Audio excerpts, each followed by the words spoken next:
Je vous invite à vous lever, s'il vous plaît. Je vais nous conduire dans un mot de prière. Ensuite, on va avoir un temps de louange. C'est la fête au village, hein? Ah oui. On ne regarde pas l'heure. On ne regarde pas l'heure. Les roast beef, on les mangera à soir. OK?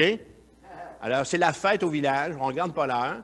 Après le temps de louange, on va avoir une petite période où je vais présenter la vie de l'Église. Je vais parler de la vie de l'Église. Ensuite de ça, Gabriel va nous donner son témoignage.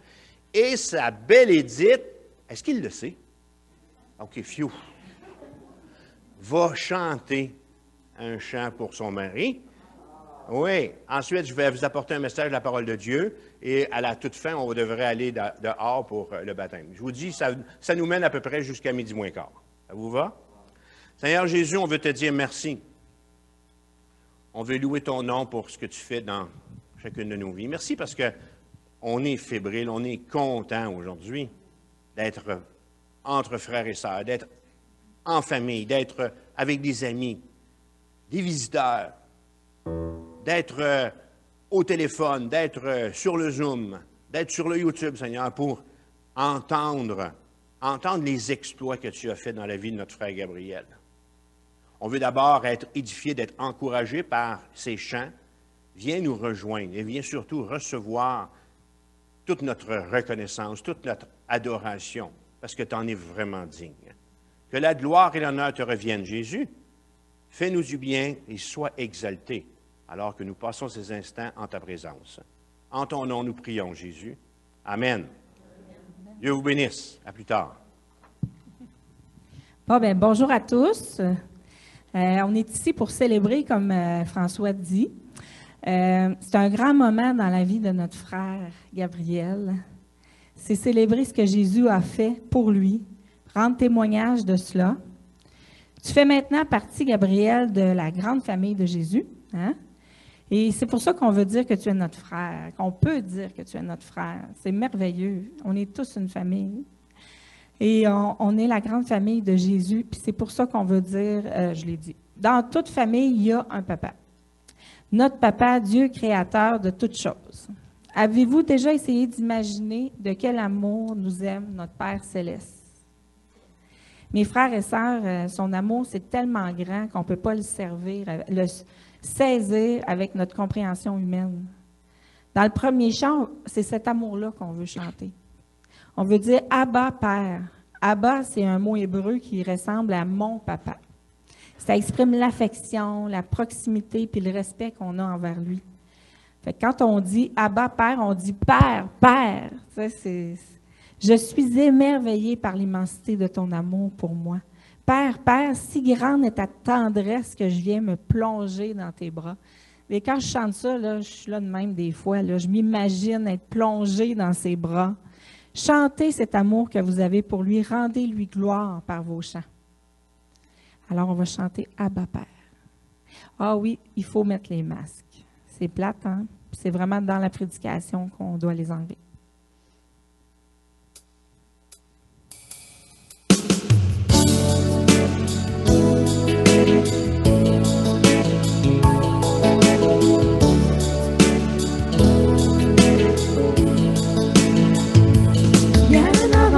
Le chant qui créa l'univers, bien avant l'esprit qui planait sur la terre, bien avant que tu me formes de la poussière. Oh, tu rêvais du jour où tu pourrais m'aimer, bien avant les premiers battements de mon cœur. Bien avant que je m'éveille à ta douceur, bien avant mes doutes, mes joies et mes douleurs.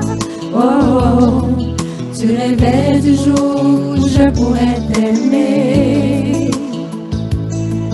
Tu rêvais du jour où je pourrais t'aimer.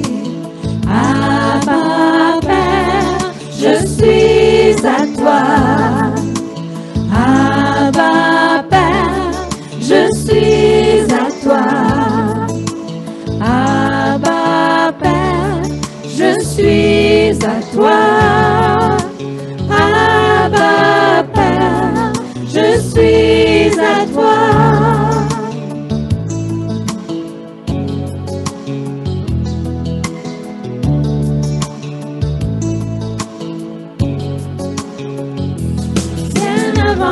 que Jésus marche sur la terre. Bien avant le Fils qui nous montre le Père. Bien avant que les cieux sur moi soient ouverts. Oh, tu rêvais du jour où tu pourrais m'aimer. Bien avant que mon péché brise ton cœur.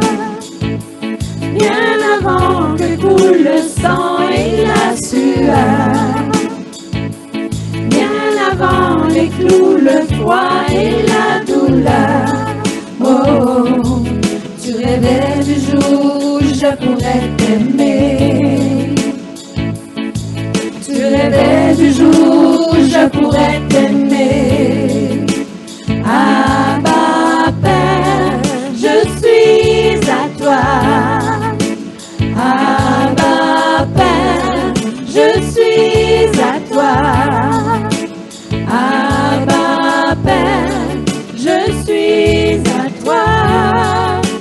Abba Père, je suis à toi. Abba Père, je suis émerveillé, saisi par l'immensité de ton amour pour moi. Abba Père, c'est grande est ta tendresse, ton cœur est grand ouvert et je viens plonger dans tes bras. Abba Père, je suis émerveillé, saisi par l'immensité de ton amour pour moi. Abba Père, c'est grande est ta tendresse, ton cœur est grand ouvert et je viens plonger dans tes bras. Abba Père, je suis à toi. Abba Père, je suis à toi. Abba Père, je suis à toi. Abba Père, je suis à toi.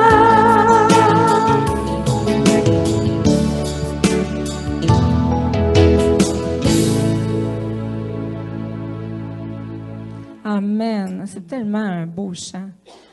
Je vais lire Philippiens 2. Ayez en vous les sentiments qui étaient en Jésus-Christ, existant en forme de Dieu. Il n'a point regardé son égalité avec Dieu comme une proie à arracher, mais il s'est dépouillé lui-même en prenant une forme de serviteur, en devenant semblable aux hommes, et il a paru comme un vrai homme. Il s'est humilié lui-même, se rendant obéissant jusqu'à la mort, même jusqu'à la mort de la croix. C'est pourquoi aussi Dieu l'a souverainement élevé et lui a donné le nom qui est au-dessus de tout nom, afin qu'au nom de Jésus, tout genou fléchisse dans les cieux et sous la terre, et sur la terre, et que toute langue confesse que Jésus-Christ est Seigneur à la gloire de Dieu, le Père. Amen. Jésus-Christ Seigneur, qui veut dire Jésus, le ressuscité, règne. Jésus, un nom qui reflète encore l'amour que Dieu a pour nous, un nom qui n'a jamais perdu de sa valeur et de sa puissance. Chantons, ce nom est si merveilleux.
toi, car tu es le roi ressuscité. Tu es sans rival, tu es sans égal, Dieu tu triomphes à tout jamais. À toi soit le règne, à toi soit la gloire, car ton nom surpasse tout autre nom. Oh, ce nom est victorieux, oh, ce nom est victorieux, le nom de Jésus-Christ mon roi. Oh, ce nom est victorieux, sa puissance est sans pareil. Oh, ce nom est victorieux, le nom de Jésus. Tu es sans rival, tu es sans égal, Dieu tu triomphes à tout jamais. À tout jamais. À toi soit le règne, à toi soit la gloire, car ton nom surpasse tout autre nom. Oh, ce nom est victorieux, oh, ce nom est victorieux, le nom de Jésus-Christ mon roi. Oh, ce nom est victorieux, sa puissance est sans pareil. Oh, ce nom est victorieux, le nom de Jésus. Oh, ce nom est victorieux, le nom de Jésus. Oh, ce nom est victorieux, le nom de Jésus. Le nom de Jésus, il est victorieux. Amen.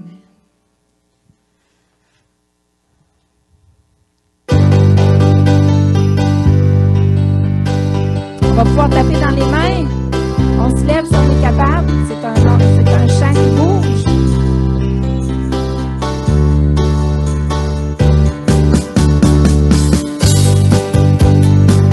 Ouais.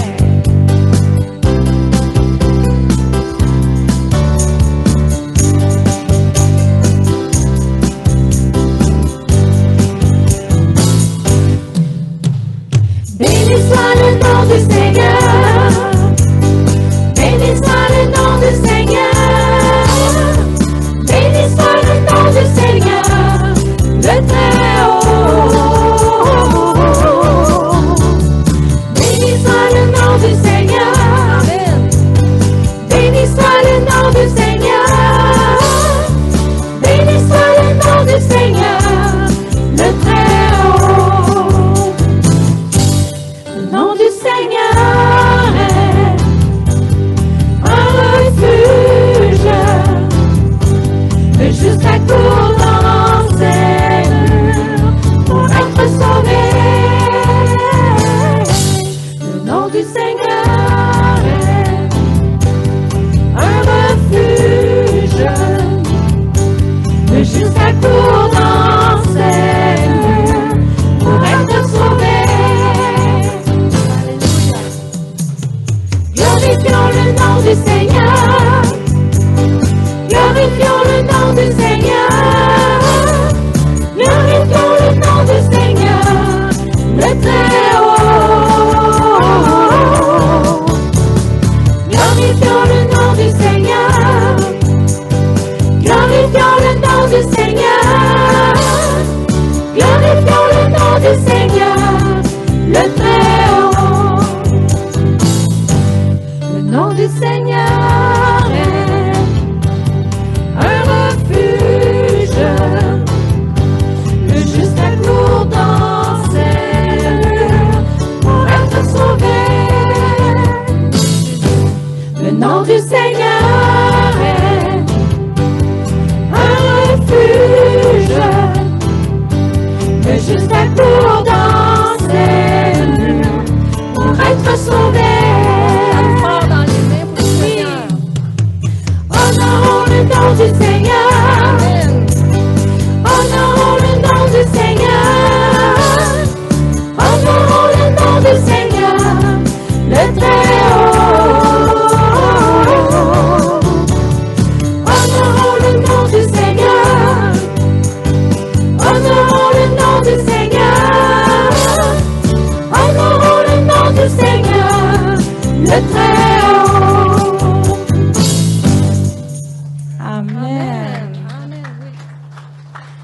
Jésus, tu es au-dessus de toutes les puissances, au-dessus des rois, au-dessus de la création. Bien avant le monde, tu existais. Mais tu t'es fait homme pour venir nous sauver. Tu as été crucifié pour nous délivrer de la mort. Tu m'as sauvé. Tu m'as aimé par-dessus tout. Chantons. Au-dessus de tout.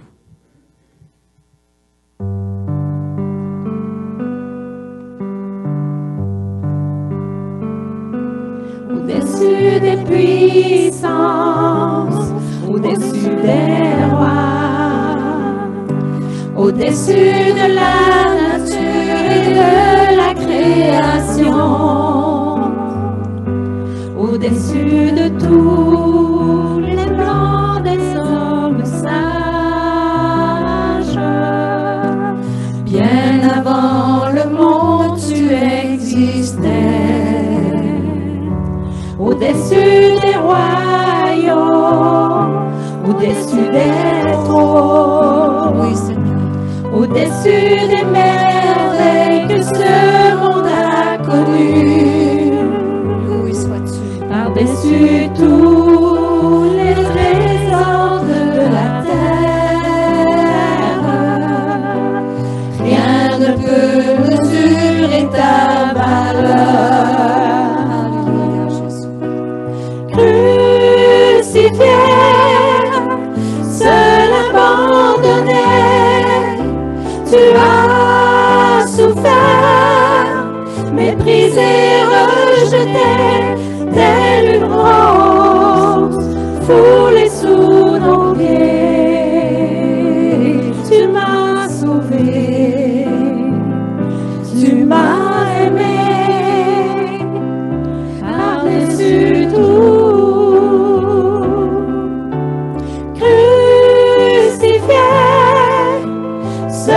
Abandonné, tu as souffert, méprisé, rejeté, telle une rose foulée sous nos pieds. Tu m'as sauvé, tu m'as aimé, par-dessus tout.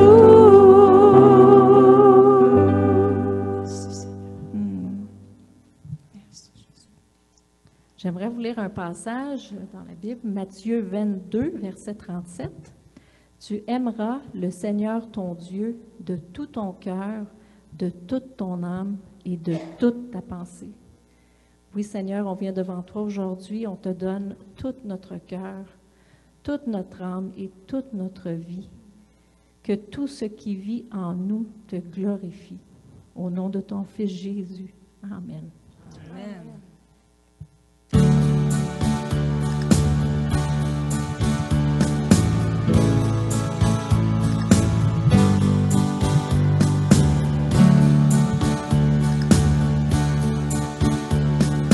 Je te donne mon cœur, il ne m'appartient plus.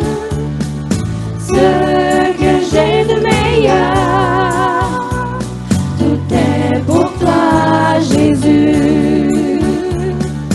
Un parfum de malheur sur toi est répandu.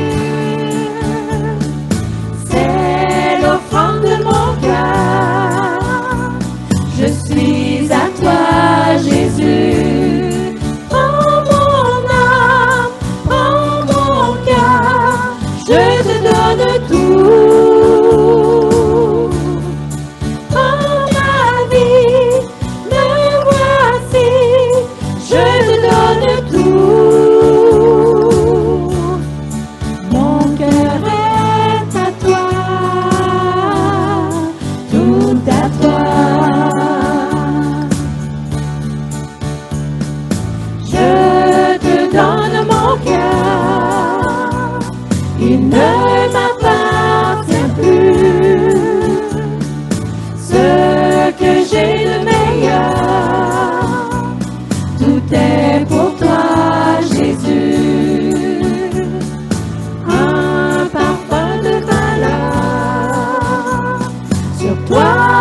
je te donne tout.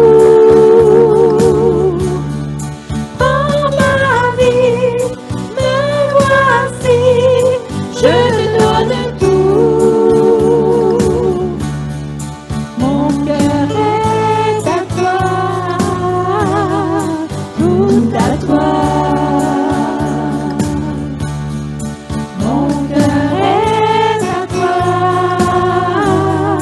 tout à toi.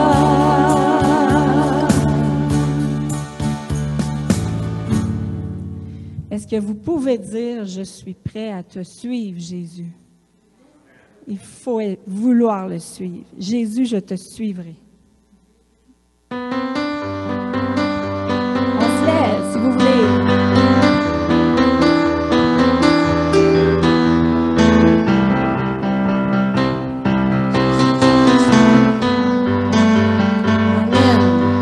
Dans la joie, quand le soleil m'inonde, sur les monts, ta présence abonde. Oh, Jésus, je te suivrai, oui Seigneur. Dans la peine, quand mon âme sombre, dans la vallée du deuil et de l'ombre. Oh, Jésus, je te suivrai.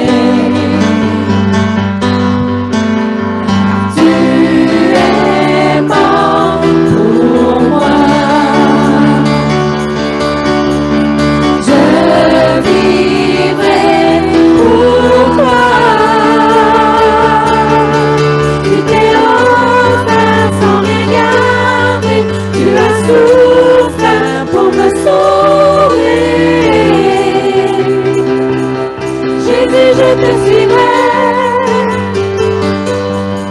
je t'aimerai, puisque la vie te servirai malgré le prix. Oh, Jésus, je te suivrai.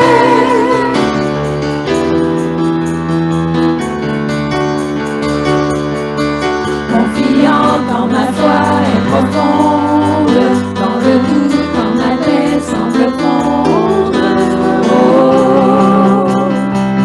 Jésus, je te suivrai. Car tu es mort pour moi. Merci Seigneur. Je vivrai pour toi. Tu t'es offert sans rien garder, tu as souffert pour me sauver. Jésus, je te suivrai, je t'aimerai, puisque la vie te servirai malgré le prix. Oh, Jésus, je te suivrai. Oh,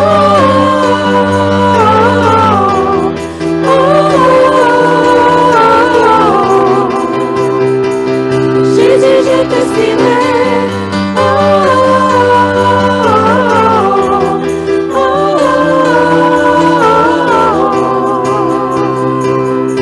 Jésus, je te suivrai. Amen. Amen.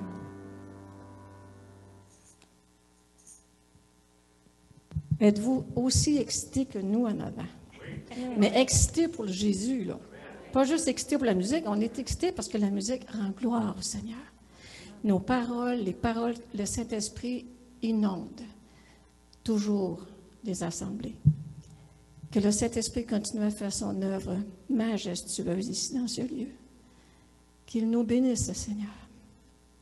Et que la parole qui soit apportée nous fasse autant de bien que la louange. Merci infiniment, Seigneur, de ta présence ici. Dans ce jour spécial, on est déjà réjouis à l'avance. Et les anges aussi se réjouissent. Il ne faut pas oublier ça, on n'est jamais seul, puis même des fois, les anges peuvent chanter avec nous. Sois béni, Seigneur, sois élevé encore et toujours, pas juste le dimanche, tous les jours de la semaine. Merci, Seigneur. Amen. Bon matin tout le monde. Je vais commencer par mon témoignage par un verset. Romains 3, 10, B 11 et 12. Il n'y a pas de juste, pas même un seul. Aucun n'est intelligent, aucun ne cherche Dieu. Tous se sont détournés, ensemble ils se sont pervertis. Il n'en a aucun qui fasse le bien, pas même un seul. Je m'appelle Gabriel Lévesque, je suis natif de Saint-Louis du AA, d'une famille de 11 enfants, 7 garçons, 4 filles. Je suis l'avant-dernier. Mes parents allaient à l'église le dimanche matin et nous, les enfants, on suivait. Quand j'ai eu 10 ans, j'ai commencé à servir à la messe parce qu'il n'y avait plus de place dans le banc de l'évêque. Trop jeune pour monter m'asseoir dans le gibet, j'ai hérité d'un poste de serveur de messe pendant 3 ou 4 ans. J'ai un de mes beaux-frères qui allait à la chasse le samedi et le dimanche matin, puis j'ai commencé à aller avec lui. J'ai aimé ça. Ça m'a donné une piqûre. J'ai arrêté d'aller à l'église. Je savais qu'il avait un Dieu. Je savais que Jésus était venu sur la terre, qu'il était mort, crucifié, qu'il était ressuscité Mais pourquoi? J'avais une connaissance générale de Dieu et son Fils. Mes parents n'en parlaient pas.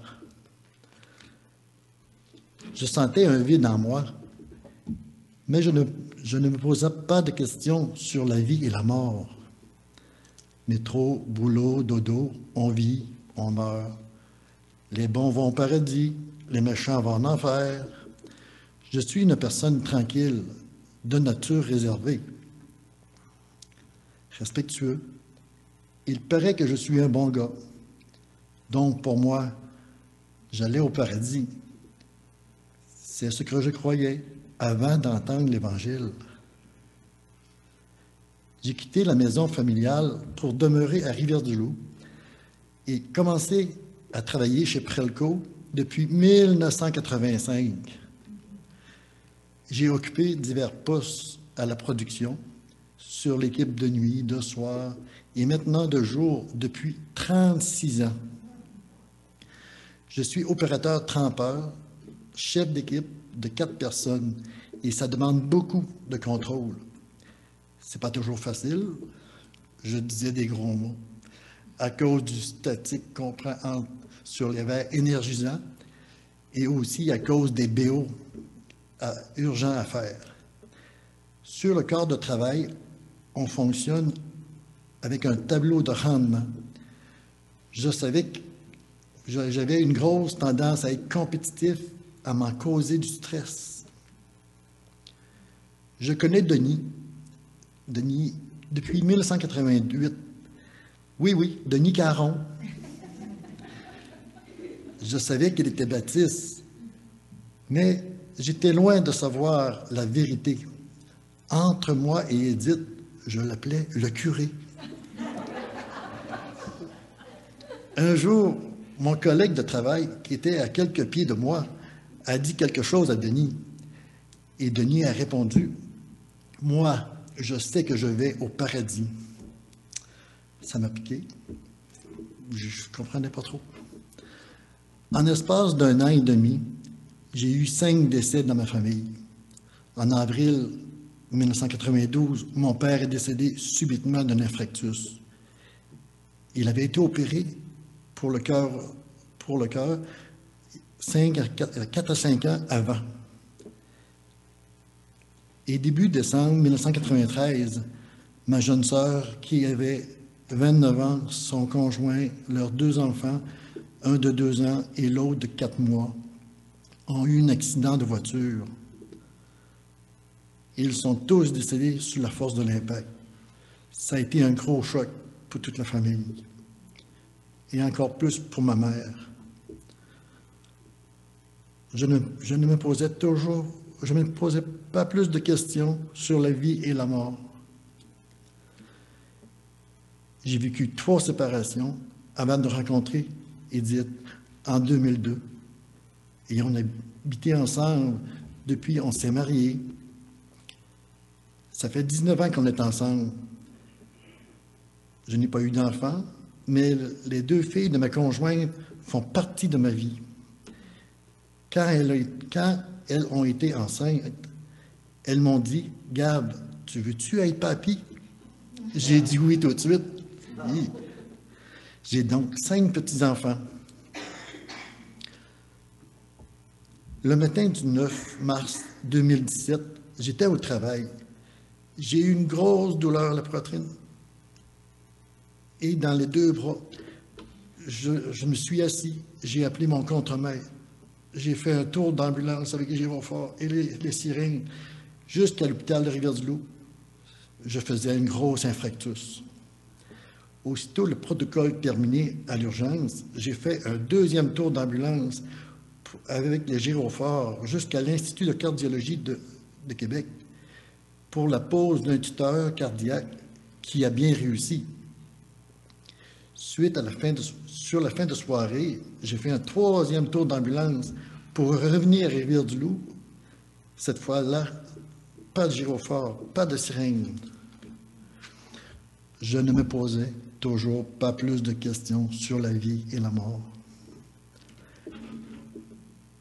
Début avril 2020, en pleine pandémie, Edith m'a raconté comment elle s'était reconsacrée au Seigneur et qu'elle voulait le suivre quoi qu'il arrive. Elle m'a dit, « Gabriel, moi, je veux suivre le Seigneur, que tu le suives ou que tu ne le suives pas. Moi, je le suivrai. » Je lui ai répondu, « Mon amour, on est un couple. Moi aussi, je veux suivre. » Ensemble, on a visionné une vidéo, « Le salut, c'est quoi? » Puis, une semaine plus tard, on l'a réécoutée. Romains 3, 23. « Car tous ont péché, ils sont privés de la gloire de Dieu. » Romains 6, 23. « Car le salaire du péché, c'est la mort. Mais le don gratuit de Dieu, c'est la vie éternelle en Jésus-Christ, notre Seigneur. » Acte 3, 19. « Repentez-vous donc et convertissez-vous pour que vos péchés soient effacés. » Éphésiens 1, 13. « En lui, vous aussi, après avoir entendu la parole de la vérité, l'évangile de votre salut, en lui, vous avez cru et vous avez été scellés du Saint-Esprit qu'il avait été promis. »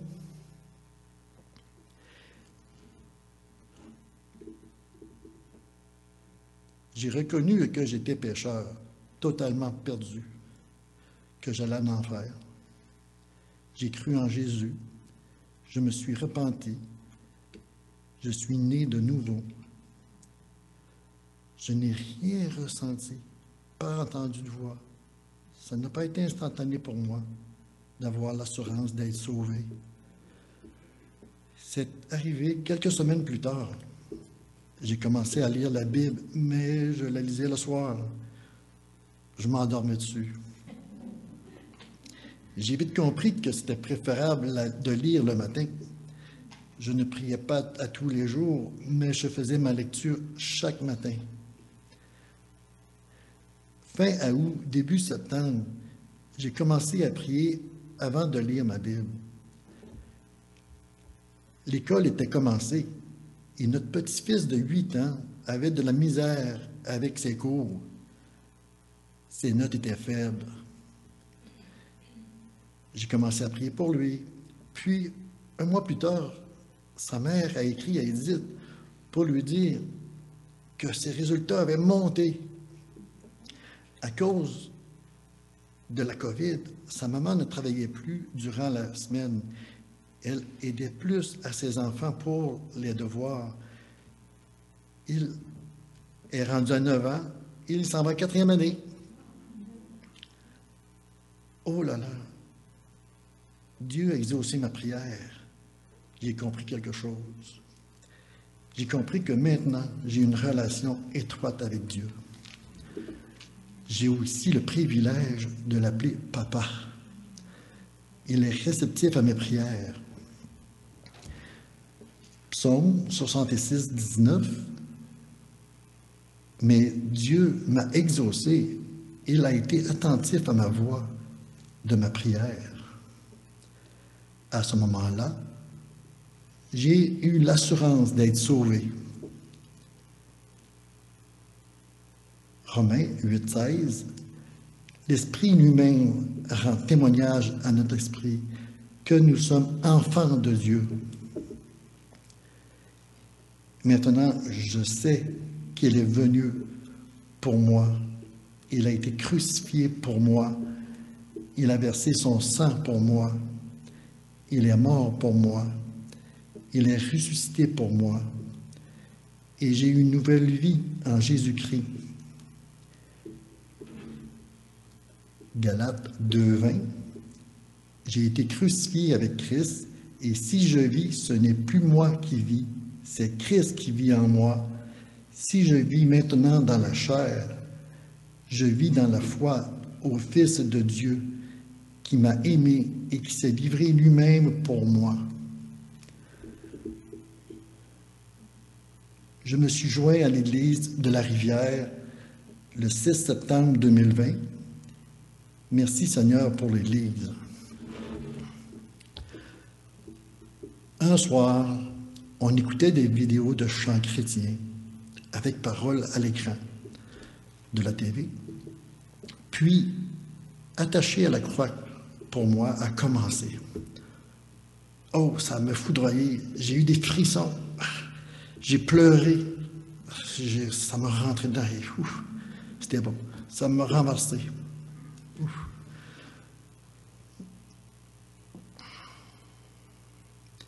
Depuis l'automne dernier, le stress a diminué. Je ressens la paix, la joie de Dieu. Je fredonne des chants chrétiens. Enfin, Denis a quelqu'un avec qui il peut partager au travail. Et en passant, Denis, moi aussi, j'ai l'assurance d'être sauvé. Dès que j'ouvre les yeux vers 5h30 le matin, je ressens le besoin de parler avec Dieu, mon Père, de le louanger en m'inspirant des psaumes.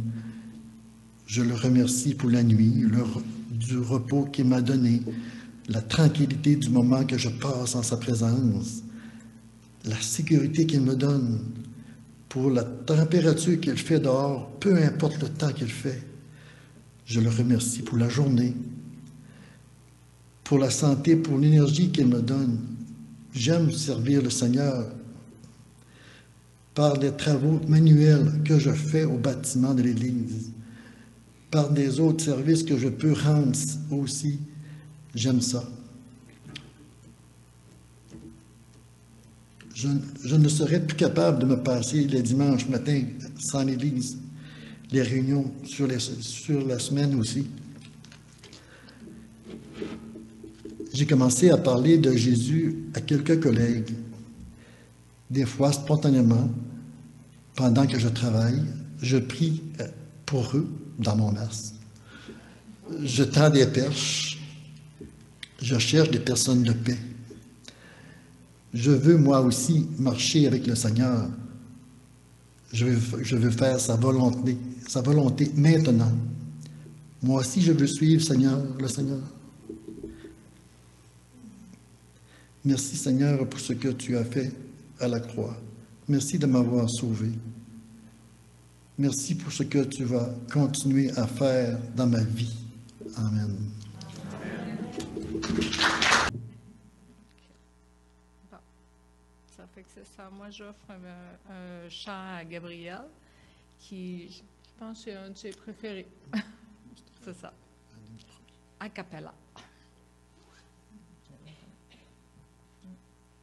Quelque chose s'est passé dans ma vie.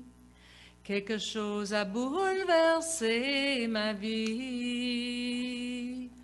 fort comme un ouragan, simple comme une fleur au printemps, doux comme le sourire d'un enfant.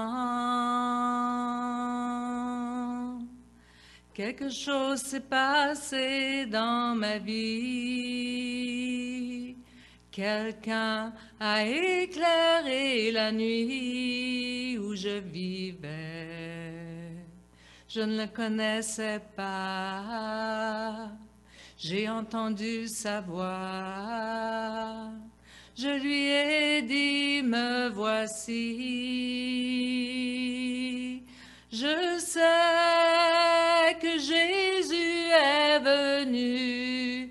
Sur la terre, il a vécu. Comme aucun homme, il a souffert. Parce qu'il était sans péché. Dieu nous a tant aimés. Son Fils, il a donné. Par sa mort, nous avons la paix. Je sais que Dieu est tout-puissant pour garder ses enfants, même au milieu du tourment. Dans les derniers temps, il a fait le ciel et la terre. Pour eux, il a ouvert la mer. Il a fait tout l'univers. Oh,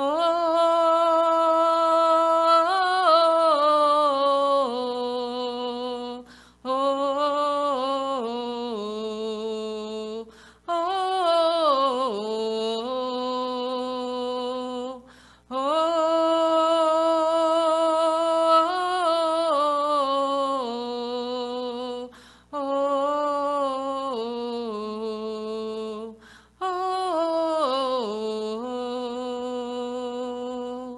oh,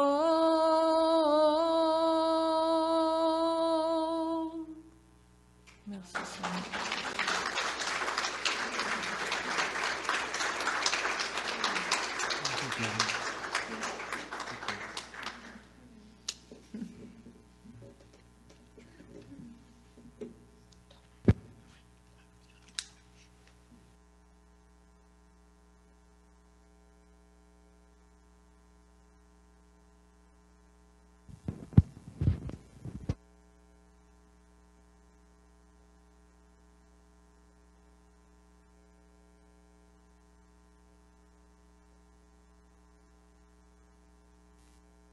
Merci.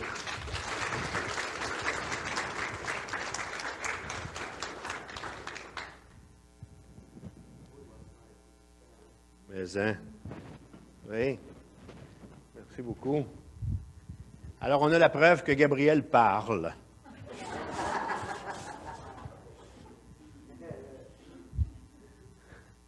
On a été très, très bénis.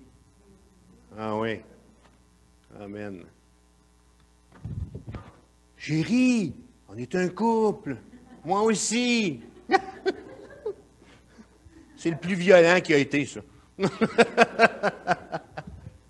Ah, c'est plaisant d'être ton pasteur, mon beau Gabriel. Hein? Et Edith aussi. Ouais. Ah, ben oui, ben oui. C'est la seule. Heureux les pauvres en esprit. Oui. Ah, ben c'est vraiment réjouissant, ça. Alors, bonjour à ceux qui se sont ajoutés sur le Zoom. Bienvenue à cette présentation. Tu vas-tu me mettre en petit carré aussi pour qu'ils me voient en petit carré, là? Je vais vous inviter à tourner votre Bible dans Matthieu, chapitre 5. J'ai choisi un thème pour toi, mon beau Gabriel, puis j'ai choisi un thème pour Aline déjà. Alors, ça va être une suite. Comme j'ai dit, c'est un 2 pour 1. Avec, Matthieu, chapitre 5, verset 3. Sylvain va nous envoyer la projection. C'est écrit « Heureux les pauvres en esprit, car le royaume des cieux est à eux. Quand on lit dans les Écritures, quand on lit dans la parole de Dieu, un texte comme celui-ci, on est devant ce qu'on appelle en théologie, Gabriel, une béatitude.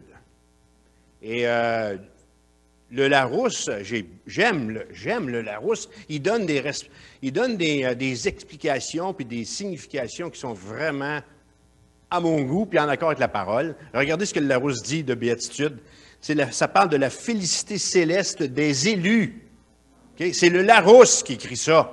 Ce n'est pas un dictionnaire biblique, c'est le Larousse.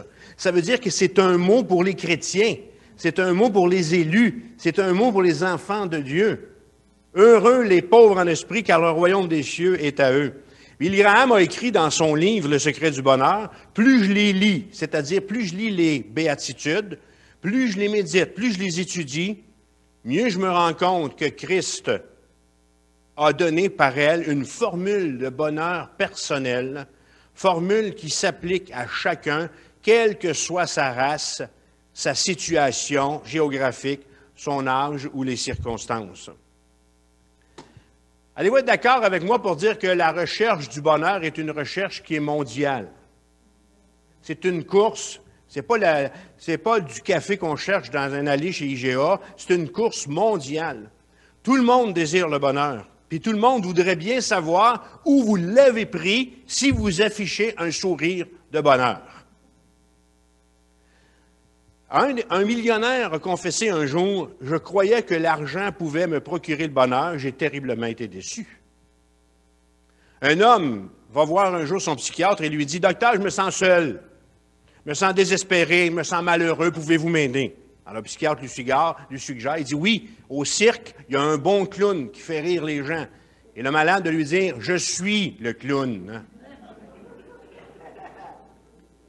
Yvon Deschamps a déclaré il y a plusieurs années à la télévision, sur les ondes de la télévision, « J'ai une bonne famille, j'ai un bon travail, j'ai réussi dans la vie, mais j'ai un vide dans le cœur. »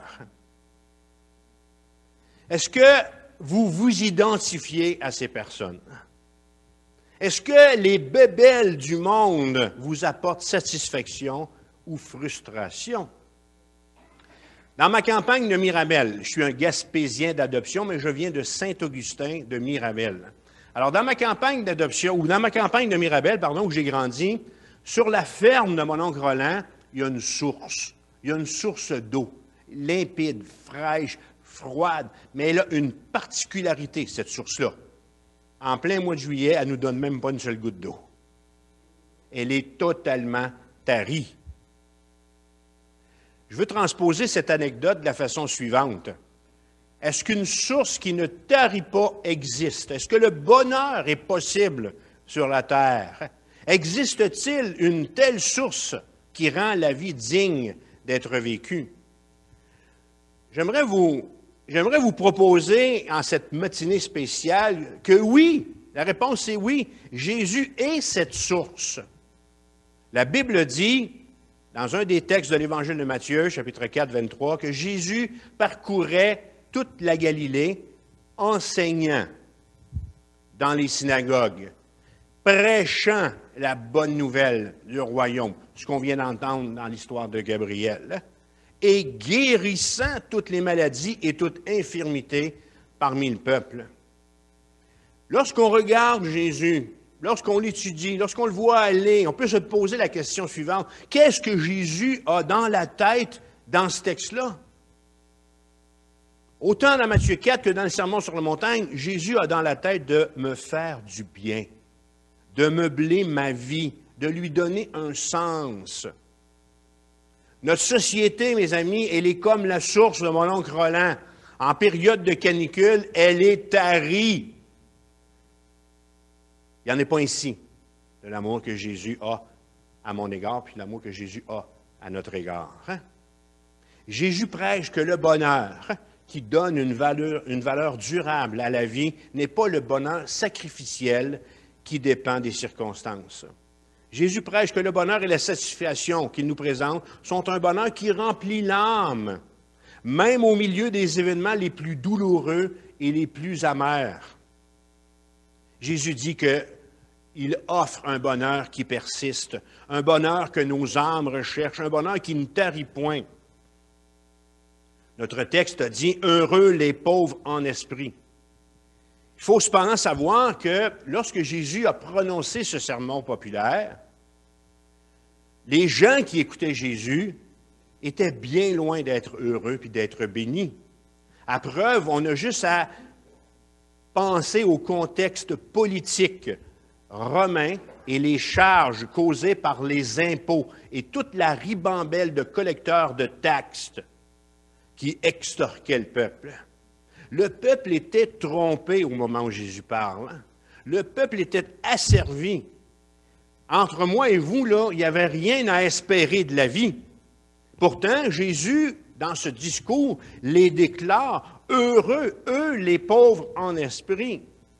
Alors, de quelle pauvreté est-ce que Jésus parle? Hein? Est-ce que Jésus parle d'une pauvreté financière?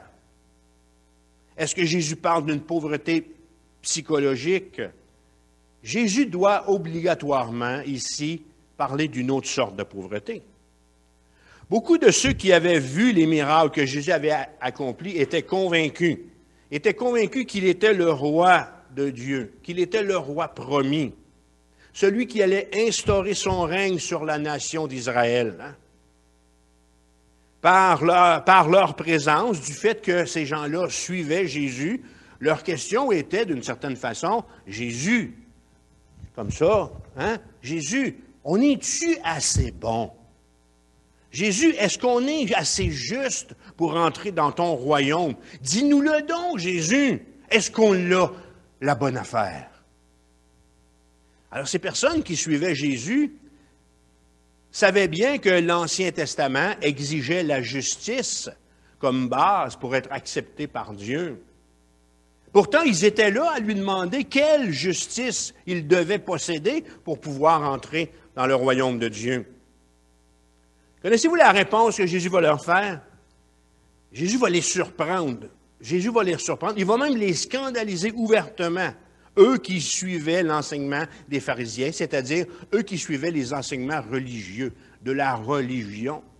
Il va leur dire, Matthieu 5, verset 20, « Car je vous le dis que si votre justice ne surpasse pas celle des scribes et des pharisiens, vous n'entrerez point dans le royaume des cieux. » Alors là, ça a commencé. C'est là que la calvitie a commencé. Okay? Là, ils ont commencé à se gratter comme ça. Okay? Quoi, Jésus? Vous venez de la pogner, là? Vous venez de la comprendre? Okay. Quoi, Jésus? Quoi faire de plus? Quoi faire de plus que d'observer 365 interdictions et 250 commandements? Les pharisiens, ils l'avaient l'affaire. Eux autres, des lois puis des commandements, puis tu n'as pas le droit de faire ça, puis tu dois faire ceci. Il y en avait. La religion juive, comme toute religion, était excellente dans les tu peux faire ceci, puis tu ne peux pas faire ça. Tu veux dire, Jésus, là, qu'on ne l'a pas l'affaire? Mais quelle sorte de justice est-ce qu'il nous faut? Qui est-ce qui va être en mesure de passer ton test? Le pauvre en esprit, selon Jésus, est d'abord, il va donner 4 réponses. Et d'abord, celui qui est conscient de sa pauvreté spirituelle. C'est sûr que littéralement, être pauvre, c'est avant tout être dénudé, matériellement parlant. Okay? Quand on dit qu'il est pauvre comme Job, on veut dire qu'il est vraiment pauvre. Il a tout perdu. Mais cette béatitude-là, elle n'a pas pour mission ici d'approuver la pauvreté des masses. Ce n'est pas ça qu'elle a comme objectif. La pauvreté de notre texte, aussi bien que la faim et la soif du verset 6, auquel Jésus fait référence, sont des états spirituels. On va lire un autre texte dans Luc 16, verset 19. Luc 16, verset 19. Il y avait un homme riche. Bon, ça ne veut pas changer. Qu'est-ce que je fais de connexion est en train de... Console est en train de parler. Est-ce qu'il y a une raison pourquoi j'ai perdu ma souris? Non? Le chat a mangé ma souris. Ça avance peu. Ça avance peu.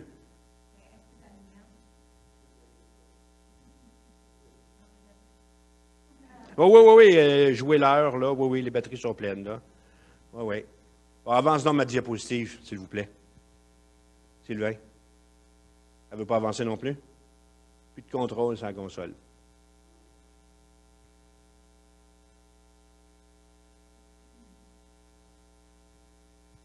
Bon, on ne va pas arrêter, on ne va pas se laisser arrêter par ça. OK? Vous l'avez dit, c'est pas facile. Hein?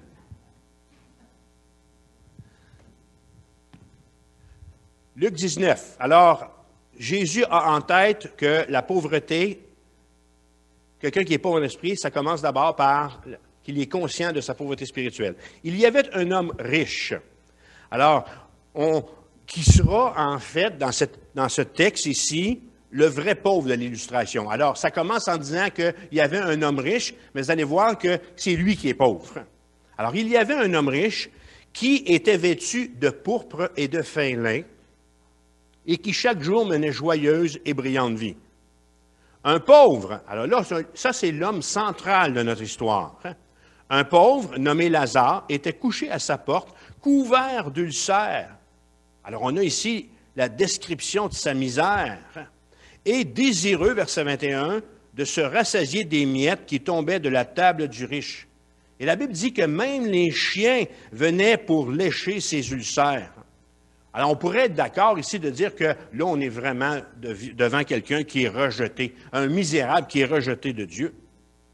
En anglais, on a le mot « beggar », qui veut dire mendiant, qui veut dire se courber en tremblant. Le mendiant était totalement démuni, dans une misère extrême, sans aucune ressource. Il était si humiliant pour un homme d'admettre qu'il ne possédait rien et qu'il était dépendant d'un autre que l'acte seul de mendier le déshonorait. C'est en plein l'attitude de Lazare ici, à la porte de ce riche. Un riche sans nom, en passant. Zacharie Richard, dans une de ses chansons, chantait en 1975 « Travailler, c'est trop dur ». C'est pas pour toi, ça, Gabriel. Hein? « Travailler, c'est trop dur et voler, c'est pas beau. Demander la charité, c'est quelque chose que je ne peux pas faire. » La mendicité n'a jamais été le meilleur remontant de la société. Lorsque je travaillais au centre-ville de Montréal, il y avait, sur chacun des artères principaux, il y avait une clientèle qui était là puis qui mendiait, entendant une casquette ou bien entendant un verre de café ou entendant la main ou ainsi de suite. Hein? Et merci beaucoup, ça me frappait, tu sais. Du temps de Jésus, le mendiant, ce qu'il faisait, c'est qu'il se couvrait le visage, puis il se recroquevillait en tremblant lorsqu'il tendait la main pour recevoir l'aumône. Il avait honte de dévoiler son identité à celui qui lui donnait quelque chose. Alors, lorsque Jésus utilise ce mot ici dans Matthieu 5, verset 3, il ne l'a pas choisi à la légère. Le mot est très bien choisi. Jésus est en train d'affirmer « Bénis sont les mendiants en esprit ». Jésus est en train de dire « Bénis sont les démunis sur le plan spirituel, qui se courbent et tremblent en raison de leur incapacité totale à se sauver, car le royaume des cieux est à eux. » Dans le domaine spirituel, pauvre en esprit, c'est le contraire, non pas de l'estime de soi, mais de l'orgueil spirituel. Et le meilleur exemple qu'on peut avoir, c'est le suivant. En Luc, chapitre 18, verset 10, 2 hommes.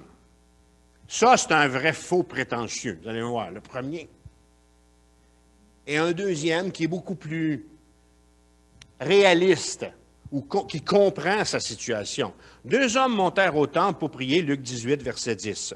L'un était pharisien et l'autre publicain. Le pharisien, debout, priait ainsi en lui-même. Et là, Jésus est en train, dans ce texte-là que vous avez à l'écran, d'illustrer ce qu'on vient de voir dans Matthieu 5.3, « Heureux les pauvres en esprit ». Il est en train de nous démontrer ce qu'est un orgueilleux spirituel et ce qu'est un pauvre en esprit. Alors d'abord, on a l'orgueil spirituel, le pharisien qui se tient debout dans un lieu public pour faire sa propre éloge auprès de Dieu en vertu de ce qu'il est. Écoutez-le. « Ô Dieu, je te rends grâce de ce que je ne suis pas. Je ne suis pas comme le reste des hommes qui sont ravisseurs, injustes, adultères. » Et là, il va même pointer quelqu'un. Ou même, comme Gabriel Lévesque. Ou même comme François Vermette. Je te loue, Seigneur, que je ne suis pas comme ces deux-là. Est-ce que c'est ça qu'il a dit? OK? C'est ça qu'il a dit, Jackie, hein? C'est écrit noir sur blanc. Je jeûne, là, c'est comme si c'était passé. Je jeûne 2 fois la semaine. Je donne la dîme de mes revenus. Le publicain, se tenant à distance, n'osait même pas lever les yeux au ciel, mais il se frappait la poitrine en disant « Ô Dieu, sois apaisé envers moi qui suis un pécheur. » Je vous le dis, dit Jésus, celui-ci est descendu dans sa maison justifié plutôt que l'autre, car quiconque s'élève sera abaissé, et celui qui s'abaisse sera élevé. Qu'est-ce que vous pensez? Mais il n'a pas fait ça, Jésus, OK, d'accord? Il ne l'a pas fait, là, mais moi, je pense que je l'aurais fait. Okay? Alors, qu'est-ce que vous pensez que Jésus a dit au premier prieur? Hein? Moi, je serais tenté de répondre « Tu pues. » Tu pues, mon ami. Ta prière, elle sent pas bonne. Cet homme s'attend... Mais c'est pas... Jésus n'a pas dit ça. OK? OK? Moi, okay? Alors, cet homme s'attendait à être béni de Dieu parce qu'il avait fait beaucoup. Voyez-vous? Il avait fait beaucoup de choses. Il s'attendait à la reconnaissance de Dieu parce qu'il avait fait beaucoup de choses. Il venait à Dieu sur la base de ses mérites. On a ici le plus bel exemple de quelqu'un sans la moindre pauvreté d'esprit. Aucune trace de pauvreté spirituelle ni de regret. Je vous dis une chose, personne n'est plus à plaindre que celui qui, étant dans un grand besoin, n'est pas conscient parce qu'il est aveuglé par son orgueil. Voilà ce que Jésus condamne en Matthieu 5,3. La suffisance qui provient de l'orgueil spirituel. L'homme ainsi caractérisé ne peut absolument rien recevoir de Dieu, car ce n'est pas l'orgueil qui est le fondement de la justice de Dieu, mais c'est la prise de conscience de sa propre pauvreté spirituelle. La compréhension de cette béatitude est primordiale, car de sa connaissance dépend le salut de mon âme ou sa perdition. Ce n'est pas pour rien que c'est la première. Regardons l'attitude en rouge que vous avez ici sur le texte. Regardons l'attitude du deuxième prieur. Le verset 13 dit que ce pécheur, conscient de son état, se courbait en tremblant. Excusez-nous la caméra. OK? Aïe, aïe, aïe, aïe. OK? T'sais, comme ça, là. T'sais, le genou à... peut-être les deux, hein, Gabriel? Puis courbé, tu sais. Alors, c'est ce que ça veut dire. Je viens de faire une génuflexion. C'est ce que ça veut dire. Il se courbe. Il n'osait même pas lever les yeux au ciel. Fait que ça veut dire qu'il regarde les pieds de Jésus, mais il se frappait la poitrine hein, en disant « Ô Dieu, sois apaisé ». En réalité, il regarde le sol. Envers moi qui suis un pécheur. Quelle différence, trouvez-vous pas? Il y a une différence entre les deux, hein? Oui. Cet homme ne se prévalait de rien du tout, ni de sa personne, ni de sa justice. Il ne connaissait pas les Écritures, parce qu'il n'avait pas accès à la synagogue. C'est un publicain, c'est un exclu. Appelle pas Paul Marceau, le publicain, tu ne peux pas rentrer à la synagogue. Il était un exclu, parce que c'est un voleur. Les publicains étaient ceux qui collectaient les impôts et les taxes du peuple, puis il avait droit de faire rendre une cote. C'est là que ça a commencé, les ventes à commission. Hein? Il avait le droit de prendre une cote, c'était son salaire. Et il y en a qu'il y avait la cote, il y avait le crayon pesant. Alors, ils étaient exclus, ils étaient vus comme des parias de la société. Alors, il n'avait pas accès, ce bonhomme-là, à la synagogue. Hein? Il ne connaissait pas les Écritures. Dans sa pauvreté et sa misère spirituelle, il s'en remettait entièrement à la grâce et à la miséricorde de Dieu. Voilà un pauvre en esprit, quelqu'un qui réalise son besoin spirituel. Quelle a été la récompense de cet homme? C'est écrit, hein? Celui-ci descendit dans sa maison, justifié, plutôt que l'autre. Son abaissement l'a amené dans les plus hauts sommets. Son abaissement l'a amené dans les plus hauts sommets que la foi peut produire. Dieu n'a pas fait une âme assez petite pour que le monde, pour que la religion la satisfasse. Obligatoirement, il faut reconnaître notre besoin spirituel, notre pauvreté d'esprit. Et le mot-clé sans contredit dans cet énoncé, c'est reconnaître. L'humilité est la base de toutes les autres grâces. Matthieu chapitre 18, verset 3, Jésus dit, « Je vous le dis en vérité, si vous ne vous convertissez, » Gabriel a utilisé tantôt 4 mots. Il a dit, j'étais perdu, pécheur. Puis il a parlé aussi de l'assurance du salut. Qu'il savait s'il y en a, parce qu'il avait été relancé déjà par un confrère à l'ouvrage. Il a utilisé des mots là, qui nous font voir qu'il y a une compréhension nouvelle qui s'est installée dans la vie de cet homme-là. Si vous ne vous convertissez, il est né de nouveau, voilà, il a dit ça à un moment donné. Il dit, je suis né de nouveau. Il n'est pas devenu un petit bébé, mais il est devenu un enfant dans la foi. Sais-tu que tu es un bébé de la COVID? Toi aussi, Marie, tu es un bébé de la COVID. Puis on va en avoir un autre le mois prochain, Aline, un autre bébé de la COVID. C'est bon. La COVID ne fait pas rien des malheureux, elle fait des heureux, des élus. Des appelés sont devenus des élus. C'est pourquoi quiconque se rendra humble comme un de ses petits-enfants sera le plus grand dans le royaume des cieux. Alors, c'est ici pour parler que je commence à devenir chrétien quand je réalise ma pauvreté spirituelle. Réaliser sa pauvreté spirituelle. Ce n'est pas encore la repentance, mais elle y conduit inévitablement. Qui est le pauvre en esprit? Jésus va continuer en disant que c'est celui qui renonce à lui-même. Matthieu 16, verset 24. Jésus dit à ses disciples, si quelqu'un veut venir après moi, qu'il renonce à lui-même. Alors, qu'est-ce que tu veux dire, Jésus? Le pauvre en esprit va se dégager de sa religion. Il va se dégager de ses biens. Il va se détacher de sa propre importance. Et surtout, il va se détacher de ses propres solutions. Permettez-moi de vous parler d'un jeune homme riche, qui un jour est venu à Jésus.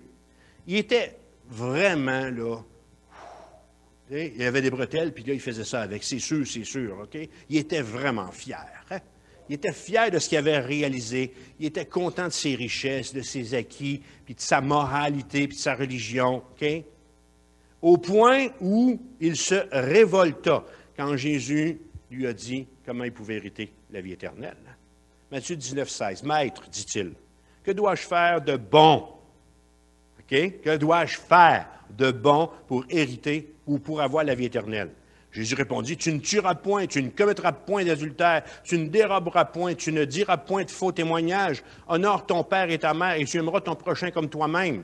Les 10 commandements qui sont encore vrais. Si Dieu a dit dans l'Ancien Testament, tu ne tueras point, c'est pas parce qu'on est dans la Nouvelle Alliance, qu'on est en Jésus-Christ, qu'on peut régler le cas de notre voisin, que sa face ne nous revient pas.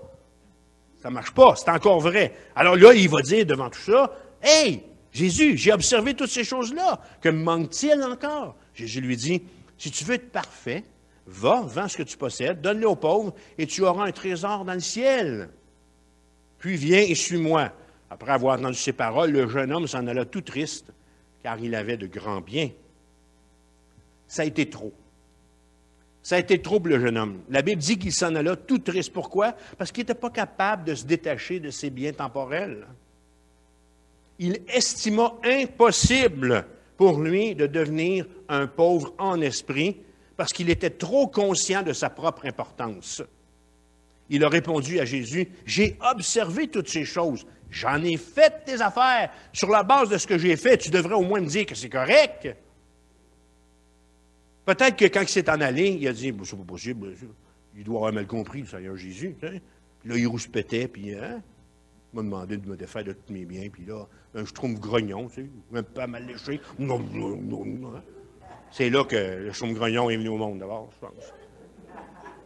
Ça n'a pas de bon sens. Jésus, tu ne peux pas me demander une affaire de même. Si ce jeune homme avait connu sa vraie situation spirituelle, la demande de Jésus lui aurait été possible. Jésus lui avait dit de renoncer. Être prêt à renoncer, c'est la condition pour réaliser sa pauvreté spirituelle. Prêt à renoncer à mes solutions, à mes propres solutions.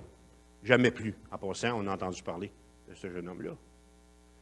Troisièmement, qui est le pauvre en esprit? Celui qui reçoit les richesses de Christ. Gabriel Lévesque, es-tu heureux? Édith Cyr, es-tu heureuse? Amen. La Bible dit, Psaume 34, verset 19, « L'Éternel est près de ceux qui ont le cœur brisé, et il sauve ceux qui ont l'esprit dans l'abattement. » Encore une définition du pauvre en esprit. Lorsque le psalmiste parle d'un cœur brisé et contrit, il ne veut pas dire un cœur accablé par le deuil, mais un cœur qui est à bout, qui ne voit plus aucun secours en lui-même et qui implore Dieu de le délivrer. Le cœur qu'aurait dû avoir le jeune homme riche de tantôt, un cœur qui reçoit les richesses que Christ a à offrir.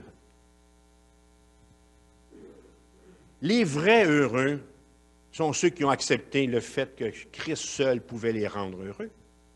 Le monde ne peut pas produire ça. Le monde ne peut pas produire ça. Il se croit trop riche. C'est Christ qui peut combler notre pauvreté spirituelle. Jésus montre par cette béatitude ce qui doit caractériser celui qui désire accéder à Dieu, mais qui n'en a pas les moyens. Le jeune homme riche n'eut pas les moyens. Il n'avait pas les moyens. La richesse qu'il croyait avoir, au lieu de la pauvreté d'esprit, lui a coûté la richesse de Christ. La Bible dit « Heureux les pauvres en esprit, car le royaume des cieux est à eux. » Le monde méprise cette caractéristique. Savez-vous pourquoi? Parce que c'est un signe de faiblesse. Ce n'est pas un signe de faiblesse que de s'avouer vaincu. C'est la capitulation, c'est le moment où je dis « je ne peux plus rien par moi-même ». Comme le publicain de tantôt, j'avoue à Dieu, je confesse mon injustice, mon incapacité à satisfaire les critères et les exigences de Dieu. Et par la foi, je reçois ce que Jésus-Christ a accompli, afin que mon péché soit pardonné. Quel péché? Le même que le jeune homme riche, m'être vu riche spirituellement pendant tant d'années. Dans nos mots, il ne faut pas avoir été si pire que ça. Ben, je ne suis pas si pire que ça. Maman arrangé avec le bon Dieu. Que me faut-il pour que Christ m'enrichisse? Que je réalise d'abord ma pauvreté, ma petitesse, afin que Christ puisse m'élever. Là, est-ce qu'il y a quelqu'un qui aimerait changer sa pauvreté avec la richesse que Christ donne? C'est difficile de dire non à une telle question. Le pauvre en esprit, c'est finalement, quatrièmement, et ça c'est encore mort, je démissionne, c'est celui qui va être dépendant de Christ. Comment comprendre cette relation de dépendance à laquelle nous convie Jésus en le laissant répondre lui-même à la question? Il va dire en Jean 15, 5, « Je suis le cep, vous êtes les sarments. Celui qui demeure en moi et en qui je demeure porte beaucoup de fruits, car sans moi, vous ne pouvez rien faire. » Et il va rajouter en Matthieu 19, 13, « Alors on lui amena des petits-enfants, afin qu'il leur imposa les mains et pria pour eux. Mais les disciples les repoussèrent. Et Jésus dit, « Laissez les petits-enfants et ne les empêchez pas de venir à moi, car le royaume des cieux est pour ceux qui leur ressemblent. » On sait comment les enfants sont dépendants de leurs parents, dépendants pour leur bien-être, dépendants pour leur sécurité, dépendants pour tout. Grâce à cette position-là, ils ne sont pas délaissés. Alors, sans cette relation de parents à enfants, ils seraient pauvres. Telle est la bonne attitude de celui qui est pauvre en esprit, qui se sait pauvre en esprit. Il sait que hors Jésus, il ne peut rien. Il sait qu'en Jésus, il peut tout. Il sait que Jésus pourvoit à ses besoins, puis il sait qu'il n'a pas à s'inquiéter. L'auteur aux Hébreux va dire, « Approchons-nous donc avec assurance du trône de la grâce, afin d'obtenir miséricorde. » Alors, en conclusion, voilà ce qui est arrivé à Gabriel Lévesque. C'est son histoire. c'est mon histoire. C'est l'histoire de plusieurs. Gabriel, moi et d'autres, devant le besoin de réaliser notre pauvreté, on a avoué notre incapacité à satisfaire Dieu, comme le publicain tantôt de Luc 18. Et lors de cette rencontre avec Dieu, on est reparti justifié. Et à la blague, il a dit, « Denis, moi aussi maintenant j'ai l'assurance de mon salut. Moi aussi maintenant je suis sauvé. » Le miracle de la foi s'est réalisé dans la vie de cet homme. On n'est pas prétentieux. Nous sommes sauvés par grâce. Levons-nous, s'il vous plaît. Je pense que vous avez encore un ou deux chants. Ouais. Et laissez-moi prier pour que cette parole puisse avoir un impact comme peut-être jamais elle a eu dans votre vie, dans votre âme.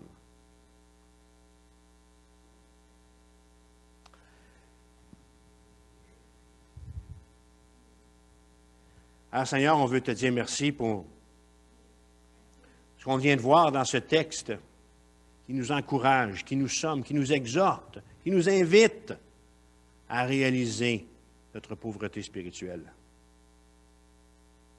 Merci pour ce que Gabriel nous a témoigné. Merci pour la compréhension que tu lui as donnée. Puis ce matin, dans cette réunion, ou bien non, en écoutant cet enseignement sur le Zoom ou au téléphone, moi aussi, Seigneur, je voudrais te dire que moi aussi, je veux te suivre. Moi aussi, je veux te donner ma vie. Moi aussi, je veux vivre pour toi. Seigneur, devant toi, ce matin, je reconnais que je suis un pécheur. Je reconnais, Seigneur, que j'ai rien à faire. Tu ne veux pas mes solutions, tu ne veux pas mes moyens de m'en sortir. Tu veux juste, Seigneur, que je reconnaisse que je suis pauvre spirituellement devant toi, que je suis un pécheur, que je te demande pardon pour ces fautes-là. Ce matin, Seigneur, je voudrais bien que tu me sauves. Comme Gabriel l'a expliqué, que tu me donnes l'assurance que lorsque je vais partir de cette terre, je vais te retrouver dans l'éternité. Dépose en moi cette assurance. Reçois ma prière favorablement, Jésus. Je te demande pardon pour mes fautes. Je te demande de me sauver, de me purifier toutes mes fautes, puis de m'accueillir dans ton ciel. Que la gloire et l'honneur te reviennent, Jésus. Je t'aime. Amen. Après les deux chants, on va se diriger dehors. Gabriel et Denis, c'est Denis qui va faire le baptême. Gabriel et Denis vont aller mettre leur maillot, leur petit chandail, vont sortir par la porte des artistes, vont venir nous retrouver à côté de la piscine dehors. Alors, on va prendre le temps de se diriger. On fait rien tant que vous n'êtes pas arrivés. Okay? Puis, on ne fait rien tant que tous les autres vous n'êtes pas arrivés aussi. Et je pense que, oui, restez en ligne. Il va y avoir une pause publicitaire. Ceux qui sont sur Zoom, mais vous allez pouvoir participer au baptême parce qu'on s'est arrangé pour que vous puissiez voir ça. Ça vous va? Alors, après les deux chants, on se dirige dehors. On attend que tout le monde soit rendu, que la caméra soit là, puis Denis va prendre la relève. Dieu vous bénisse. Merci, pasteur. Quel beau témoignage aussi Gabriel t'a donné de Jésus, ce qu'il a fait pour toi. Puis, toi qui écoutes en ce moment, puis qui n'a pas encore confessé que Christ est Seigneur, qui n'a pas dit « Oui, Jésus, je crois en toi, tu es venu me sauver, me délivrer de la mort, viens vivre en moi », mais ce chant est pour toi. Jésus qui te parle personnellement, n'attends plus, il t'aime.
de ton amour, chasse l'obscurité qui nous entoure. Jésus, toi la lumière qui nous éclaire, vérité qui nous guide et qui nous libère.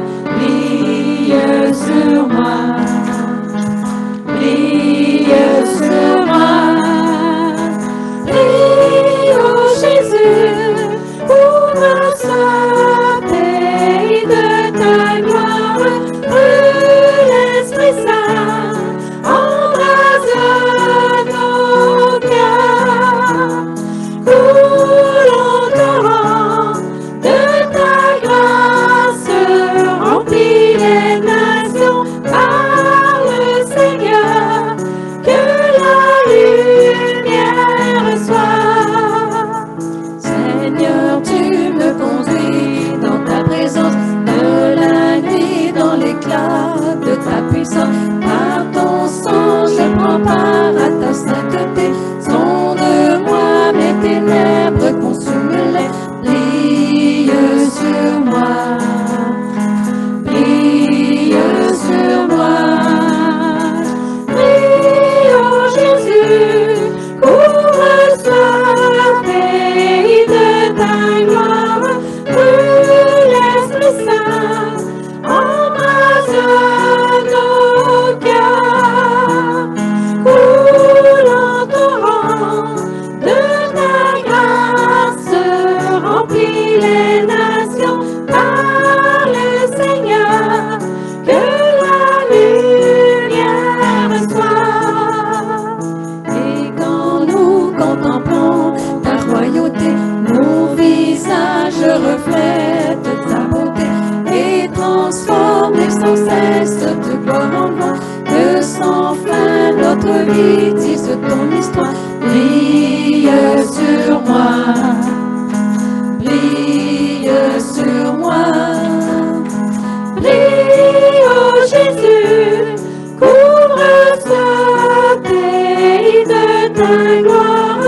Brûle l'Esprit Saint, embrase nos cœurs, coule en torrent de ta grâce, remplis les nations par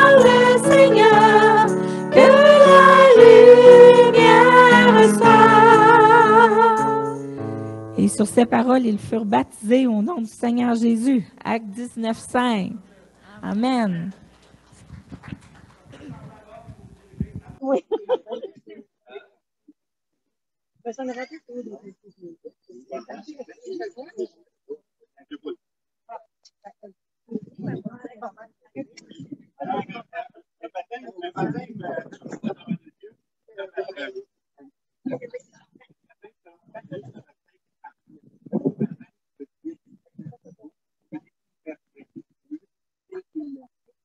Alors, ce qui va arriver, c'est que Gabriel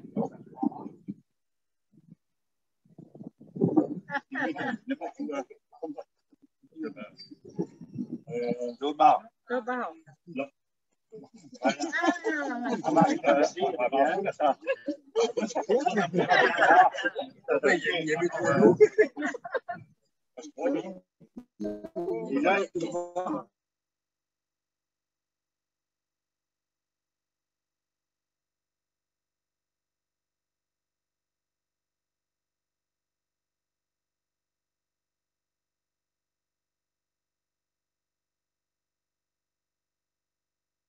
C'est sûr, des fois, on n'était plus au four, lui avec, mais on s'est retrouvés.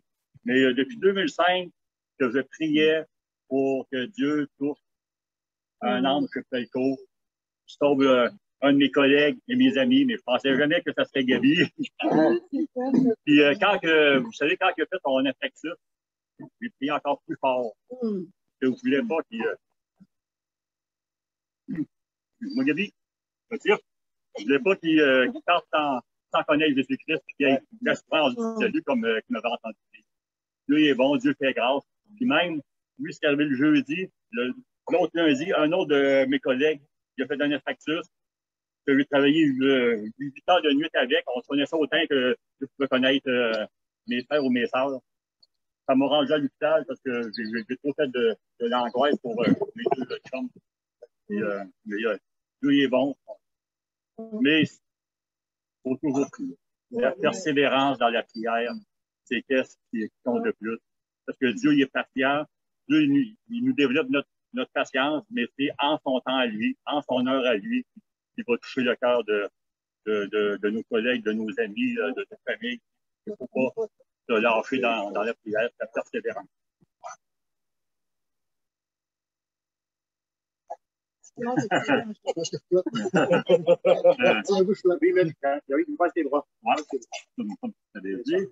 Gabriel, est-ce que tu crois que Jésus-Christ est le Fils de Dieu et qu'il est ton sauveur personnel? Oui, je crois.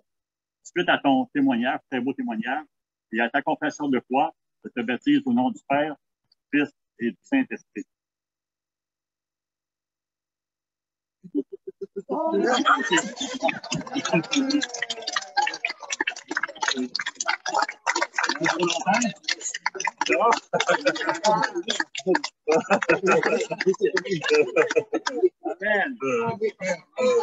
Merci beaucoup. Es-tu encore en langue? Oui. Ouais. Alors, merci beaucoup à tout le monde. Bonne semaine. On se retrouve dimanche prochain, ceux qui sont là. Merci, Denis. Merci, Gabriel. Bon resto, tout le monde.